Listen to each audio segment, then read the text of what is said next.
જય શ્રી કૃષ્ણ, જય શ્રી કૃષ્ણ. મજામાં છો બધા? આજે આટલા ખુશ કેમ દેખાવ છો તમે લોકો? મેગ્નિસ વોક કરવાના છો? અચ્છા, મેગ્નિસ વોક કરવા માટે તમારી પાસે શું છે? ઓહો, ચુંબક લઈને આવ્યા છો? ઓકે ઓકે, સરસ બેટા, વેરી ગુડ. બેસી જાઓ, ચાલો.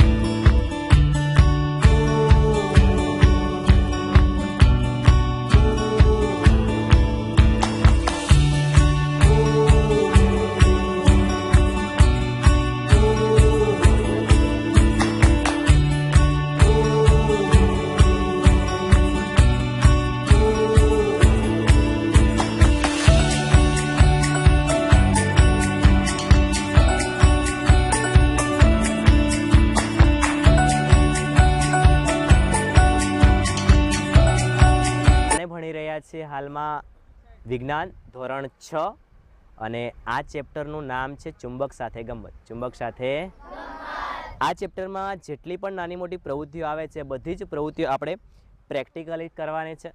ચુંબકનો ઉપયોગ કરીને ક્યાં ક્યાં ચુંબકનો ઉપયોગ થાય છે, કૃત્રિમ ચુંબકો કયા કયા છે, એ બધા જ પ્રકારો વિશે ભણવાનું છે. ચુંબકનો ઉપયોગ ક્યાં થાય છે, આ બધી જ વસ્તુ આપણે પ્રેક્ટિકલી શીખવાની છે. કેવી રીતે શીખવાની છે બેટા? તો તમે બધા રેડી છો? ઓકે, ચાલો આપણે શીખવાનું ચાલુ કરીએ. કેમ છો બધા? આજે આપણે સૌથી પહેલાં મેગ્નિસ વોક કર્યું અને આપણને એમ થાય કે આ મેગ્નિસ વોક શા માટે કર્યું આપણે? તો બેટા એવું કહેવાય છે કે પ્રાચીન સમયમાં ગ્રીસ દેશ, કયા દેશમાં બેટા? અને આ ગ્રીસમાં એક મેગ્નિસ નામનો ભરવાડ રહેતો હતો. કોણ રહેતો હતો? મેગ્નિસ નામનો ભરવાડ. અને આ જે ભરવાડ છે એની પાસે એક જાદુઈ છડી હતી એવું કહીએ તો ચાલે. લાવ બતાવ તારી બેટા. હા, જાદુઈ છડી હતી એવું કહીએ તો ચાલે. એની પાસે જે લાકડી હતી ને એ લાકડીમાં એક વસ્તુ અદ્ભુત હતી. આ જેમ ચોટે છે એમ ચોટી જતી. એકવાર મેગ્નિસ નામનો ભરવાડ છે એ ઘેટા બકરા ચરાવતો હતો. ત્યાં જંગલમાં એની આ લાકડી એક પથ્થર જોડે ચોટી ગઈ. શેની જોડે ચોટી ગઈ? એક પથ્થર જોડે.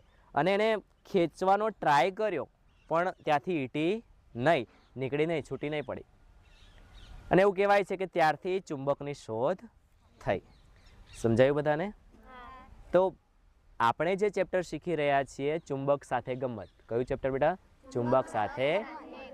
તો આ ચુંબક સાથે ગમ્મત જે છે તે ચુંબક એમને એમ નથી શોધાયો. મેગ્નિસ નામના ભરવાડ જે છે તે એની લાકડી કોઈક પથ્થર સાથે ચોંટી ગઈ અને ત્યાંથી પછી આની શોધ થઈ હતી. સમજ પડી ગઈ બધાને? ઓકે. તો મેગ્નિસ નામના ભરવાડની લાકડીમાં જ ધાતુ જે હતી, મેગ્નિસ નામનો જે ભરવાડ હતો એની એ જે લાકડી હતી એમાં બેટા કંઈક ધાતુ હશે. શું હશે? કંઈક ધાતુ. અને પથ્થર જેની સાથે અથડાયો હતો, એ જે પથ્થર સાથે અથડાઈ હતી એ પથ્થરમાં ચુંબક હશે. શું હશે? ચુંબક. એ હતો કુદરતી ચુંબક. એ કેવો ચુંબક હતો? એના પછી જેમ વિજ્ઞાન આગળ વધ્યું, લોકો જાગૃત થયા, લોકો જેમ જેમ આગળ સમજ્યા વિજ્ઞાનને, એમ એમ લોકોએ પોતાની જાતે અલગ અલગ પ્રકારના ચુંબક બનાવ્યા. જેમાં અલગ અલગ પ્રકારના ચુંબકમાં બેટા આ છે એક ચુંબક, એ આપણને સીધો દેખાય છે. આ ચુંબકનું નામ છે બેટા ગજિયો ચુંબક. શું નામ છે? ગજિયો ચુંબક. અને ચુંબકની ખાસિયત તો તમને ખબર જ છે, એ ચોંટી જાય. શું થાય? અને હાલના સમયમાં તો ઘણા બધા આવી ગયા, પણ આપણે ભણવામાં મુખ્ય કયા કયા આવે છે? તો એક આવે છે ગજિયો ચુંબક. કયો આવે છે? બીજો આવે છે બેટા ઘોડાની નાળ આકારનો ચુંબક. કેવો? ઘોડાની નાળ આકારનો ચુંબક. ત્રીજો જે ચુંબક આવે છે નળાકાર ચુંબક. કેવો ચુંબક? નળાકાર ચુંબક. અને હજુ એક ચુંબક તમને યાદ છે? બે બાજુ બેટા ગોળ ગોળ હોય. બંને બાજુ કેવું હોય? ગોળ ગોળ. એવો ચુંબક આવે છે. તો ઘણા બધા ચુંબકો હાલના સમયમાં તો જેવા જોઈએ એવા આકારોનો મળી જાય છે, જેમાંથી એક આ રહ્યો, હે ને? પછી આ જે માઇક છે એમાં પણ તમે જોશો તો વર્તુળકાર ચુંબક પાછળ લાગેલું છે. કેવું? વર્તુળકાર. તો મતલબ હાલના સમયમાં તો લોકોએ એટલા બધા ચુંબક બનાવી દીધા છે કે દરેક આકારમાં આપણને કોઈક ને કોઈક ચુંબક મળી જાય છે. તમને બધાને સમજાયું બેટા? તો ચુંબકોના પણ અલગ અલગ પ્રકાર હોય છે. રેડી? ચાલો, એના પછીનો પોઈન્ટ છે બેટા ચુંબકીય પદાર્થો અને બિનચુંબકીય પદાર્થો. ચુંબકીય પદાર્થો અને તો ચુંબકીય પદાર્થો કોને કહેવાય અને બિનચુંબકીય પદાર્થો કોને કહેવાય? તો માની લો આપણી પાસે ચુંબક છે અથવા એનો ઉપયોગ ના કરવો હોય અને આપણે આનો ઉપયોગ કરીએ અથવા તો આપણે આપણા ગજિયા ચુંબકનો ઉપયોગ કરીએ તો પણ ચાલે. રેડી? ધ્યાનથી જુઓ, આ મારી પાસે ચુંબક છે અને આ મારી પાસે પ્લાસ્ટિક છે. હું એને ચોંટાડવાનો પ્રયત્ન કરું છું. ચોંટે છે? હા, પડી ગઈ નીચે. પછી આ ટાંકણી છે. શું છે બેટા? એને હું ચોંટાડવાનો પ્રયત્ન કરું છું, ચોંટી ગઈ. રેડી? એના પછી આ પથ્થર છે, એને હું ચોંટાડવાનો પ્રયત્ન કરું છું, ચોંટે છે? ના. એની જગ્યાએ આપણે જો આ ખીલ્લી લઈએ નાની, શું લઈએ નાની? ખીલ્લી. એને ચોંટાડવાનો પ્રયત્ન કરીએ, ચોંટી જાય છે. શું થાય છે? તો ચોંટી જાય છે જે વસ્તુ ચુંબકને ચોંટે છે એને કહેવાય બેટા ચુંબક એની તરફ આકર્ષાય છે અથવા એ ધાતુ એના તરફ આકર્ષાય છે. તો જે વસ્તુ ચુંબકને ચોંટી જાય છે, સ્પર્શી જાય છે, એને કહેવાય બેટા ચુંબકીય પદાર્થો. એને કહેવાય ચુંબકીય પદાર્થો. અને જે પદાર્થો ચુંબક સાથે ચોંટતા નથી એને કહેવાય બિનચુંબકીય પદાર્થો. એને કેવા પદાર્થો કહેવાય? બિનચુંબકીય. સમજ પડી? જે ચુંબક સાથે ચોંટી જાય એને કહેવાય ચુંબકીય પદાર્થો. એને કેવા કહેવાય? અને જે ચુંબક સાથે ચોંટતા નથી એને કહેવાય બિનચુંબકીય પદાર્થો. એને કેવા કહેવાય બેટા? તમને બધાને સમજાઈ ગયો? ઓકે, ચાલો. એના પછીનો જે પોઈન્ટ છે એ દિશાઓની શોધનો પોઈન્ટ છે. કયો પોઈન્ટ છે બેટા? દિશાઓની. એવું કહેવાય છે કે ચીનના એક રાજા હતા. કોણ હતું ચીનના એક? એનું નામ હતું હોવાંગટાઈ. શું નામ હતું? હોવાંગટાઈ. પણ એમની એક ખાસિયત હતી. એમની પાસે જે રથ હતો ને એના પર એક સ્ત્રીનું પૂતળું હતું. શું હતું સ્ત્રીનું? અને આ પૂતળાની એક જબરજસ્ત ખાસિયત હતી કે આ પૂતળું બેટા કોઈ પણ દિશામાં ફરી શકતું હતું. શું કરી શકતું હતું? કોઈ પણ દિશામાં ફરી શકતું હતું. એટલે તો કોઈ પણ દિશામાં જાય એ પૂતળું એની જે દિશા છે એ દિશામાં જ રહેતું. એટલે કે એ પૂતળામાં એક હાથ છે ને બેટા આવી રીતે સીધો હતો. એ પૂતળામાં શું હતું? એક હાથ આમ સીધો હતો. અને હાથ સીધો હતો એ હંમેશા દક્ષિણ દિશામાં જ સીધો રહેતો. કઈ દિશામાં સીધો રહેતો? દક્ષિણ દિશામાં. તો એના પરથી રાજાને જે પણ દિશામાં જવું હતું એ દિશા એ દક્ષિણ દિશાના આધારે નક્કી કરી લેતો કે પૂતળાનો હાથ આ દિશામાં જ, મતલબ આ દિશા દક્ષિણ છે. એના સિવાયની જે દિશામાં જવું હોય એ એના પરથી નક્કી કરતો હતો. એના પરથી પછી ચુંબકોની દિશા નક્કી થઈ. શેની દિશા નક્કી થઈ? ચુંબકોની. કે ભાઈ ચુંબક જે છે તે કઈ દિશા દર્શાવે છે? તો કોઈ પણ ચુંબક તમે લેશો બેટા તો દરેક ચુંબક પર, ખાસ તો ગજિયા ચુંબક પર, બીજા બધા પર તો હોય છે કે નથી હોતું, આમાં તો નથી, પણ ગજિયા ચુંબક ઉપર ખાસ બે ABCDના અક્ષરો લખેલા હોય છે. એક N અને એક S. N એટલે નોર્થ, N એટલે અને S એટલે સાઉથ. તો બેટા આ જે N અને S છે ને એ ચુંબકના બે ધ્રુવો છે. શું છે? બે. અને આ બંને ધ્રુવો એ ચુંબકની દિશા દર્શાવે છે. શું દર્શાવે છે? ચુંબકની દિશા. આ N છે એ નોર્થ પોલ એટલે કે ઉત્તર દિશા, ઉત્તર ધ્રુવ દર્શાવે છે. કયો ધ્રુવ દર્શાવે છે? અને આ S એટલે સાઉથ પોલ, S એટલે, અને આ બેટા દક્ષિણ ધ્રુવ દર્શાવે છે. કયો ધ્રુવ દર્શાવે છે? તો આપણને કોઈ પૂછે તો પરીક્ષામાં પૂછાય કે ચુંબકના કેટલા ધ્રુવો હોય છે? તો કયા કયા હોય છે? દક્ષિણ ધ્રુવ અને ઉત્તર ધ્રુવ. તો આ આપણે યાદ રાખવાનું છે. તો ચીનના બાદશાહનો જે રથ હતો એના ઉપર જે આવું પ્રશ્ન પૂછાય પરીક્ષામાં કે ચીનના જે બાદશાહ હતા એમના રથ ઉપર જે સ્ત્રીનું પૂતળું હતું એ હંમેશા કઈ દિશા દર્શાવતું હતું? તો દક્ષિણ દિશા. ઓકે બેટા, આ પોઈન્ટ તમને બધાને સમજાયો? ઓકે. હવે ચુંબક તો આપણે જોયો, પણ કદાચ આપણા મનમાં એમ થાય કે સાહેબ મારે મારો પોતાનો ચુંબક બનાવવો હોય તો થાય કે ના થાય? કેટલાને થાય કે સાહેબ મારે મારો પોતાનો ચુંબક બનાવવો છે તો શું કરવું? બધાને થાય? આ બધાના વિડીયોમાં લઈ લેજો, પેલી બાજુ પણ. ઓકે બેટા, તો હું તમને કહું છું કે તમે પોતાનો ચુંબક કેવી રીતે બનાવી શકો છો. તો બધાનું ધ્યાન જરાક અહીંયા હોય. રેડી બધા?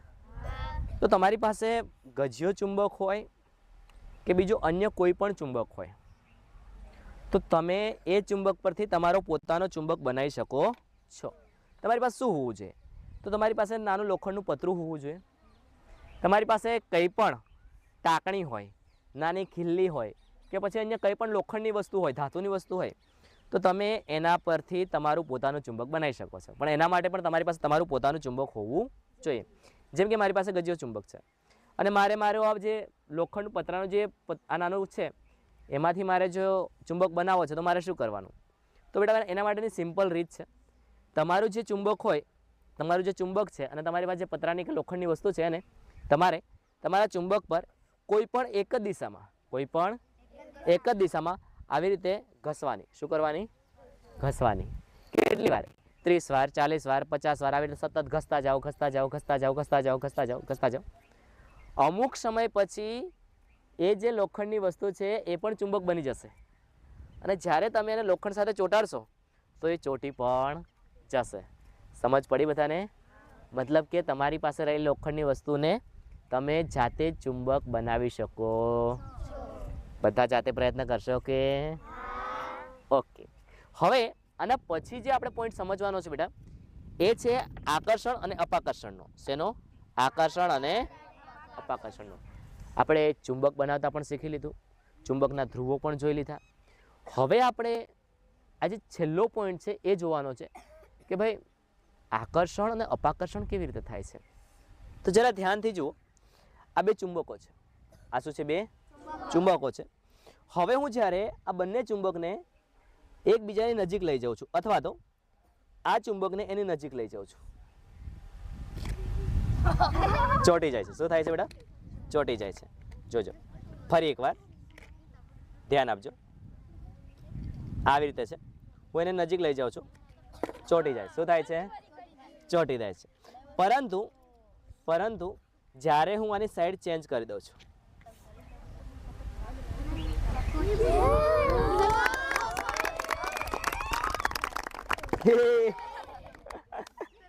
તો બેટા આ જ્યારે દૂર જાય છે, શું થાય છે? દૂર જાય છે ત્યારે અપાકર્ષણ થાય. દૂર જાય છે ત્યારે શું થાય છે? અપાકર્ષણ. અને નજીક આવે ત્યારે આકર્ષણ થાય. નજીક આવે ત્યારે શું થાય? જેમ કે આપણે આ બે ચુંબકને સિમ્પલ રીતે આવી રીતે સમજીએ. આ તો એકબીજાને ચોંટતા નથી. જુઓ સાઈડમાં ચોંટે છે, સીધા ચોંટતા નથી.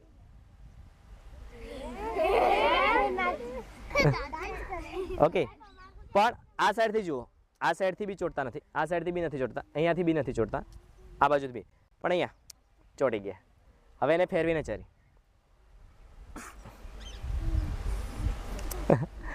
તો આ શું છે બેટા? આમાં ખાસ આપણે શું યાદ રાખવાનું છે? ધ્રુવો યાદ રાખવાના છે. શું યાદ રાખવાનું છે?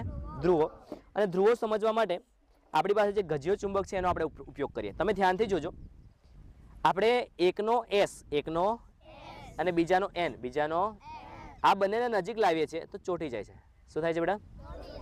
એકનો S અને બીજાનો N, તો ચોંટી જાય છે. શું થાય છે? આ ચોંટી જાય છે. હવે જો એનો ધ્રુવ ચેન્જ કરું છું, બંનેના SS કરું છું. બંનેના શું કરું છું? જો આ ચોંટે છે? નથી ચોંટતા. એનો મતલબ એ થશે બેટા સમાન ધ્રુવો હશે, સરખા ધ્રુવો. કેવા ધ્રુવો? સમાન ધ્રુવો છે ને એ હંમેશા અપાકર્ષે. સમાન ધ્રુવો હંમેશા શું થાય બેટા? અપાકર્ષે. અને અસમાન ધ્રુવો એટલે કે અલગ અલગ ધ્રુવો હોય તો હંમેશા આકર્ષે. હંમેશા શું થાય બેટા? આમાંથી આપણે આ યાદ રાખવાનું છે કે પરીક્ષામાં આ આવશે, ખાલી જગ્યા ધ્રુવો આકર્ષે છે અને ખાલી જગ્યા ધ્રુવો અપાકર્ષે છે. તો શું યાદ રાખવાનું છે? જોજો, બે અસમાન ધ્રુવો, અલગ અલગ ધ્રુવો, બે કેવા ધ્રુવો? અલગ અલગ, તો ચોંટી જાય છે એટલે કે આકર્ષે છે. જ્યારે બે કેવા સમાન ધ્રુવો, બે કેવા ધ્રુવો બેટા? સમાન ધ્રુવો. બે સમાન ધ્રુવો જે છે તે એકબીજાને અપાકર્ષે છે. સમજ પડી બધાને? આવડી જશે. સાથે સાથે આપણે એ પણ યાદ રાખવાનું છે કે આ ચુંબકનો ઉપયોગ છે ને બેટા હોકાયંત્રમાં થાય છે. શેમાં થાય છે? અને આ જે હોકાયંત્રની સોય છે એ પણ ઉત્તર દક્ષિણ દિશા દર્શાવે છે. કઈ દિશા દર્શાવે છે? ઉત્તર દક્ષિણ. તો આપણે એ પણ યાદ રાખવાનું છે. સમજ પડી બધાને? આ હોકાયંત્રની અંદરની જે સોય હોય છે ને એ ચુંબકની બનેલી હોય છે. શેની બનેલી હોય છે? જેમ કે આપણે એને ચુંબકની નજીક લઈ જઈએ તો જુઓ ચોંટવાનો પ્રયત્ન કરશે. ફરે છે? ફરે છે? હા, એનો મતલબ કે એ પણ ચુંબકીય સોય છે. અને આ ચુંબકીય સોય શું દર્શાવે છે? તો હંમેશા ઉત્તર દક્ષિણ દિશા દર્શાવે છે. કઈ દિશા દર્શાવે છે? સમજ પડી બધાને? તો અહીંયા આપણો આ પાઠ પણ પૂર્ણ થાય છે. રેડી?